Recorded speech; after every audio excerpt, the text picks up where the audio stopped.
அதில் வர இருக்கிற படத்தை கட் பண்ணி ஒட்டணுமா, ஏதோ பொழுதுபோக்கு அந்த நியூஸ் பேப்பர் வாங்கி பார்த்தோமோன்னு தான் இருக்காங்க. பேப்பரை நாங்கள் ஒவ்வொரு நாளும் டெய்லி உள்ளே கொண்டு போய் நேரில் கொடுக்கணுன்றாங்க. கொடுத்தா அவங்க அட்டனன்ஸ் போட மாட்டாங்க. அப்படி ஏன் போடலன்னா உங்கள் பேப்பரே அப்படி வர்றதில்லைன்னு தகவல் சொல்லுவாங்க. ரிஜிஸ்டர் தபால் அனுப்பிச்சிட்டா அப்படி ஒரு பேப்பர் இருக்குது, ஆனால் நீங்கள் அதுக்கு உரியவரான்னு எங்களுக்கு தெரியாதுன்னு சொல்லுவாங்க. அதாவது இவங்களுக்கு ஜாலரா தட்டிட்டா நல்ல நிருபர்கள், அவங்களுக்கு அகேன்ஸ்டாக போயிட்டா அவங்கெல்லாம் தீண்டத்தகாத நிருபர்கள்.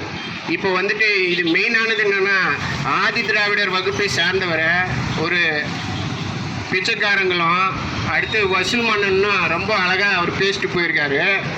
ஒவ்வொரு துறை சார்ந்த செய்திகளை செய்தியாக வெளியிடுறதுக்கு பிஆர்ஓ சுப்பையா அவர்கள் எத்தனை ஆயிரம் லஞ்சம் வாங்கினார் ஒரு அலுவலகத்திலையும்.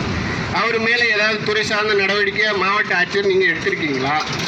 நாங்கள் ஒவ்வொன்றுத்தையும் சுட்டி காட்டுறோமே, எங்கள் மேலே எப்படி எங்கள் வளர்ச்சியை தடுக்கணுன்றதில் காட்டுற ஒரு இன்ச்சு சிந்தனையை கூட அந்த மாதிரி ஆளுங்க மேலே ஏன் நீங்கள் செலுத்த மாட்டேங்கிறீங்க?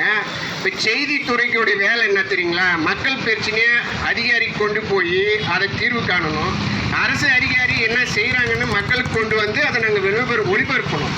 இந்த செய்தி வேலையை தான் நாங்கள் எல்லோரும் செய்கிறோம். இதில் வந்து வானொலியும் சேருது, தொலைக்காட்சியும் சேருது, செய்தித்தாளும் சேருது. இதில் அதிகாரப்பூர்வமாக எலிஜிபிள் ஆனது என்னென்னா